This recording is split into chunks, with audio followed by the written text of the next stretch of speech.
Shalom saudara sekalian yang dikasihi Tuhan Yesus Kristus. Kita akan melanjutkan seri pemahaman kita berkenaan dengan keluarga yang mengasihi Tuhan. Kali ini kita akan bersama-sama belajar tentang keluarga yang menggunakan karunia rohani. Mari kita berdoa. Tuhan Yesus, terima kasih untuk hari ini atas berkat-Mu. Kami sekalian dapat bersama-sama untuk berjumpa kembali, meskipun secara daring Tuhan. Terima kasih untuk segala kebaikan Tuhan, di mana Tuhan telah memberkati keluarga kami masing-masing.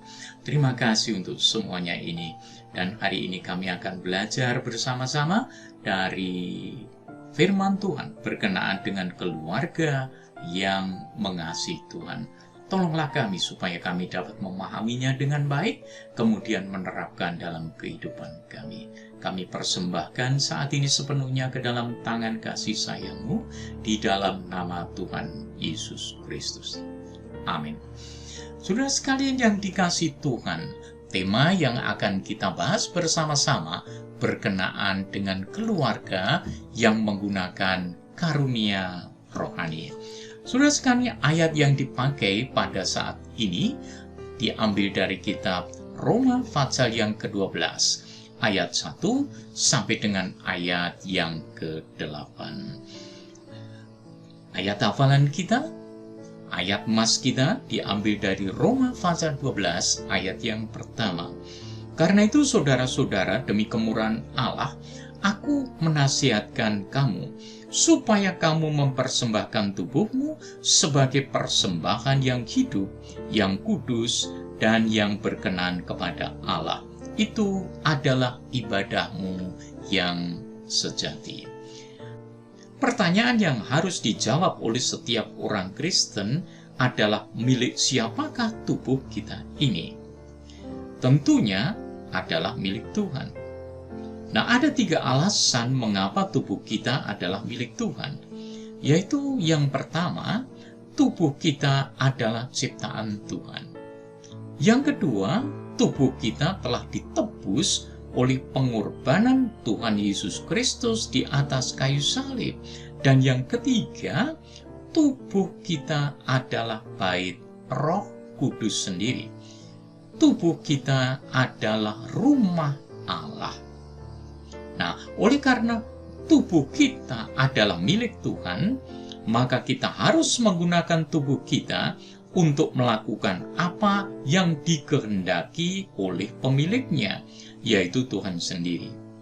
Tadi dalam Roma pasal 12 ayat 1 yang sudah kita baca, terdapat perintah untuk mempersembahkan tubuh kita kepada Allah. Nah, kata mempersembahkan berarti tubuh dengan segala potensi yang dimilikinya. Semuanya itu harus kita pakai untuk memuliakan Tuhan. Misalnya, tangan kita ulurkan untuk menolong mereka yang mengalami kesulitan, bukan untuk mencuri, bukan untuk memukul atau membunuh. Saudara sekalian, mata kita adalah bagian dari tubuh kita. Maka kalau kita mempersembahkan mata kita, maka mata kita akan kita pakai untuk melihat sehingga kaki kita tidak terantuk ketika berjalan. Melihat orang-orang yang dalam kesulitan, dan tangan kita akan mengulurkan pertolongan kepada mereka yang memerlukan tersebut. Jadi, tubuh seperti apakah yang harus kita persembahkan? Tentunya tubuh yang sehat, tubuh yang bersih, dan tubuh yang bermoral. Itu sebabnya menjaga kesehatan tubuh merupakan bagian dari ibadah kita kepada Tuhan. Tuhan menghendaki supaya kita mempersembahkan tubuh yang hidup, tubuh yang kudus, tubuh yang berkenan kepadanya. Tubuh yang hidup. Tuhan menghendaki persembahan yang hidup, bukan persembahan yang mati. Kita tahu bahwa orang mati tidak bisa berbuat apa-apa, tidak bisa berbuat sesuatu apapun. Hanya orang hidup sajalah yang bisa melakukan sesuatu untuk sesamanya dan juga untuk Tuhan.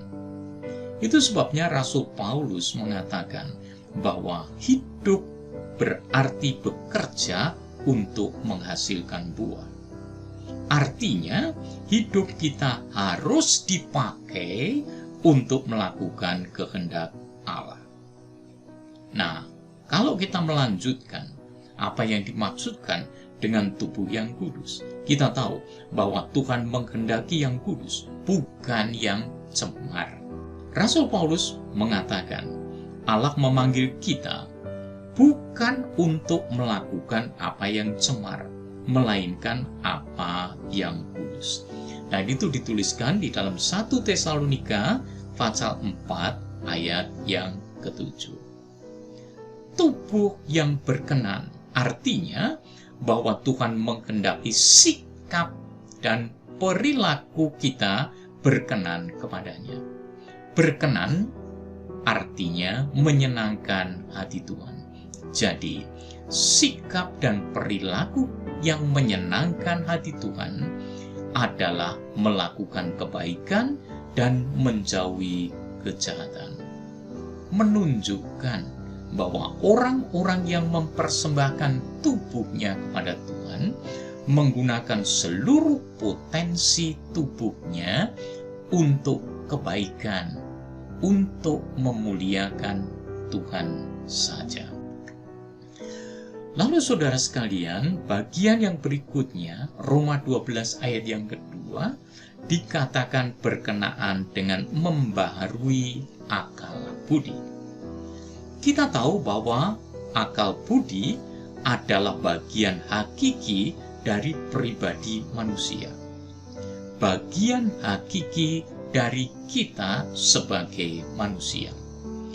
Akal budi yang baik tentunya akan digunakan untuk merancang perkara-perkara yang baik. Rasul Paulus memberikan nasihat bagaimana menggunakan akal budi tersebut. Jadi akhirnya, saudara-saudara, katanya, semua yang benar, semua yang mulia, semua yang adil, semua yang suci, semua yang manis, semua yang sedap didengar, semua yang disebut kebajikan dan patut dipuji, pikirkanlah semuanya itu. Itu dituliskan dalam suratnya kepada jemaat di Filipi, pasal yang keempat, ayat yang ke-8. Jadi orang yang berpikiran mulia akan melakukan perbuatan-perbuatan yang mulia. Dengan demikian, maka buah roh akan hadir dalam kehidupannya dengan lebatnya. Itu dituliskan dalam Galatia pasal ke-5 ayat 22. Tetapi buah roh ialah kasih, sukacita, damai sejahtera, kesabaran, kemurahan, kebaikan, kesetiaan, kelemah lembutan, dan penguasaan diri. Dengan demikian, saudara sekalian, tubuh yang berkenan kepada Tuhan benar-benar memuliakan Tuhan karena akan berbuah bagi kemuliaan Tuhan. Akal budi manusia membawa dampak yang besar, baik itu di dalam batinnya ataupun kerohanian mereka.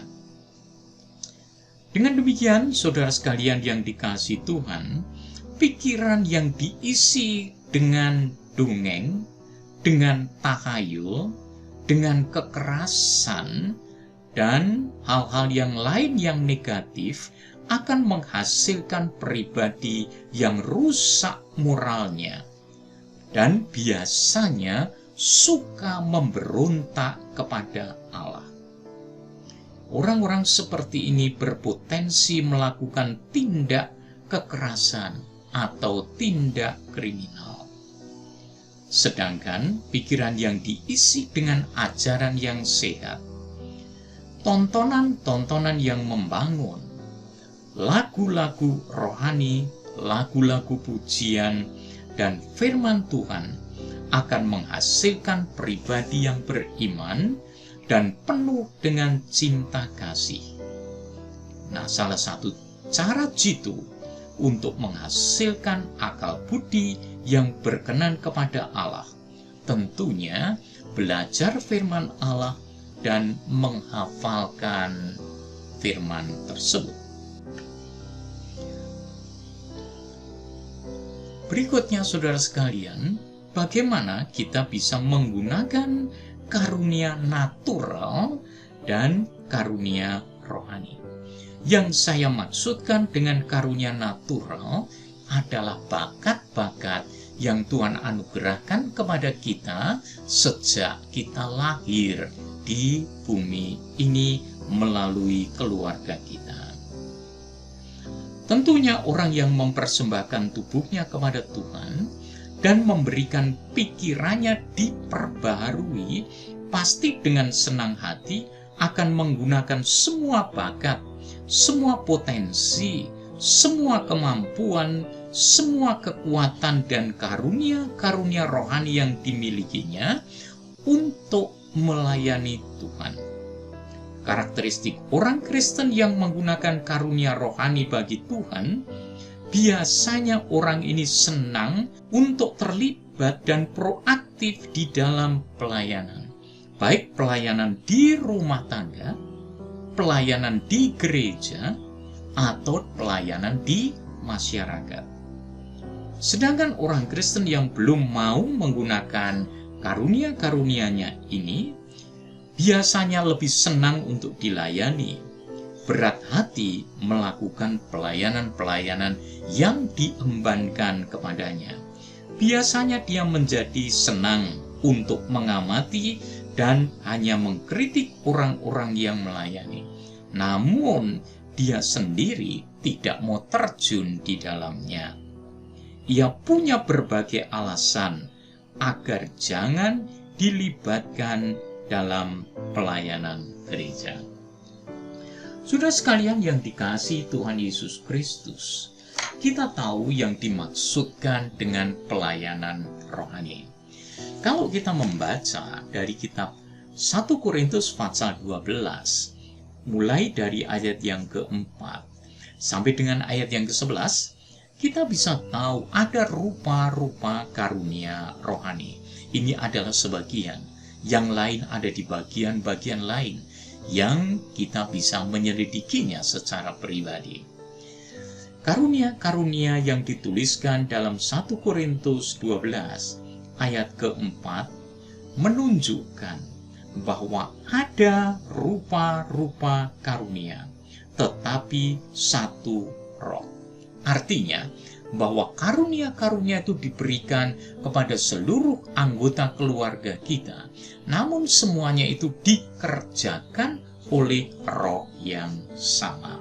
Saya baca dari 1 Korintus pasal 12 ayat keempat sampai dengan ayat yang ke-11.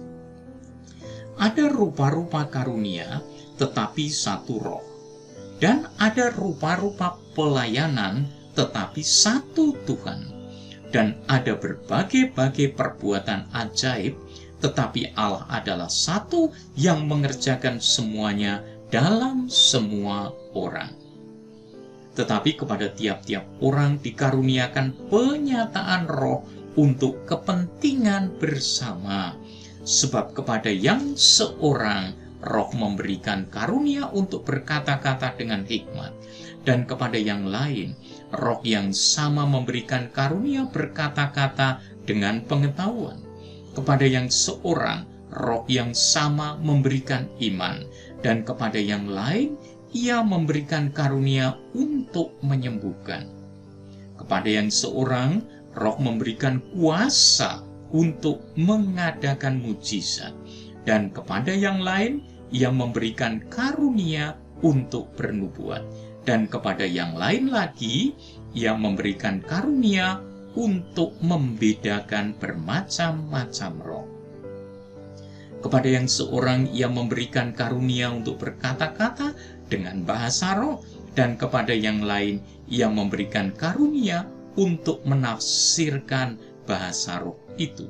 Tetapi semuanya ini dikerjakan oleh roh yang satu dan yang sama, yang memberikan karunia kepada tiap-tiap orang secara khusus seperti yang dikehendakinya. Ayat 31 menyebutkan demikian. Jadi, berusahalah untuk memperoleh karunia-karunia yang paling utama, dan aku menunjukkan kepadamu jalan yang lebih utama lagi. Saudara sekalian, apa yang dimaksudkan dengan karunia paling utama? Tentunya itu adalah karunia yang sesuai dengan peran kita yang Tuhan tetapkan bagi kita masing-masing. Misalnya, seorang bapa, ia adalah seorang pemimpin, maka dia memerlukan hikmat dan iman tentunya. Sehingga dalam 1 Korintus 12 ayat 8 dan 9a itu disebutkan demikian. Inilah karunia itu, yaitu karunia hikmat dan karunia iman.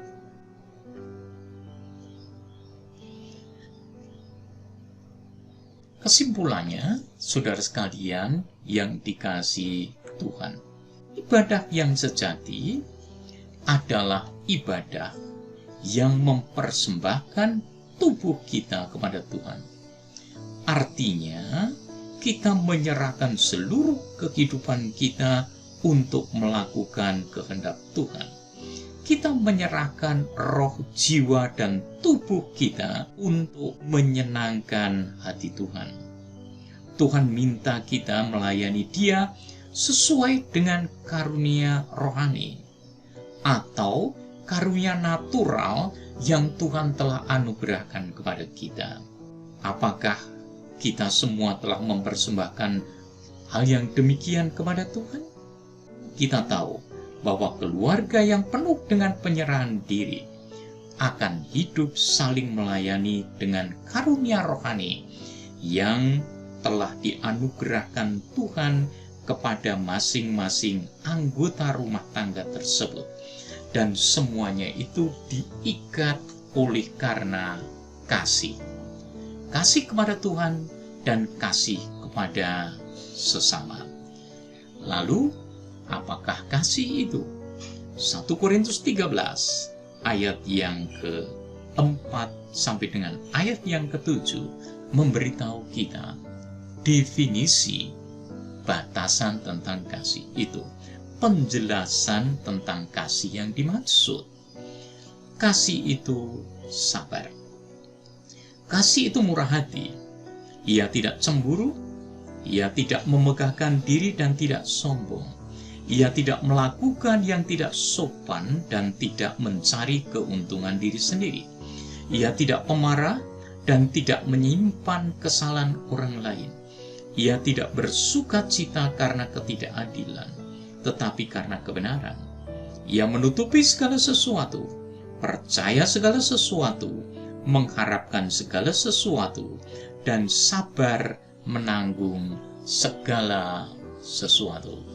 Saudara sekalian yang dikasihi Tuhan Yesus Kristus, kalau misalnya seorang bapak ingin tahu, ingin mengetes, ingin menguji apakah dia betul-betul mengasihi keluarganya, maka kita bisa mengganti kata kasih tersebut dan kemudian menerapkan ini dalam ayat-ayat ini. Contohnya, Bapak itu sabar, Bapak itu murah hati, Bapak tidak cemburu, Bapak tidak memegahkan diri dan tidak sombong, Bapak tidak melakukan yang tidak sopan dan tidak mencari keuntungan diri sendiri.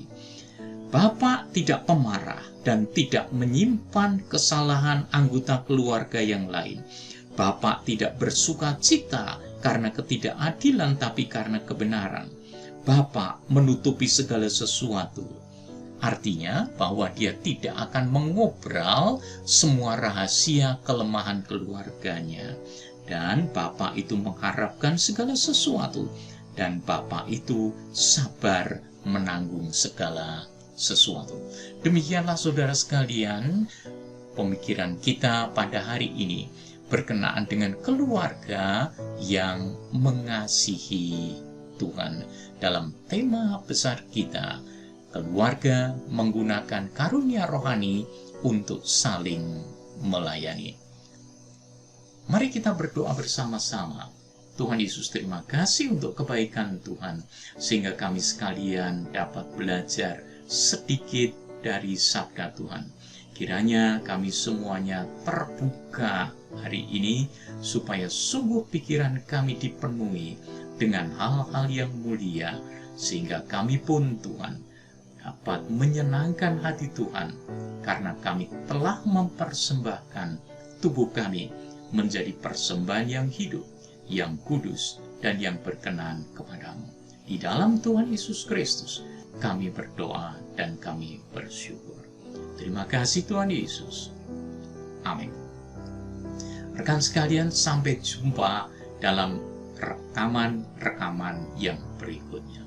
Tuhan memberkati kita, Tuhan memberkati seluruh keluarga kita. Damai sejahtera menyertai kita semuanya. Amin.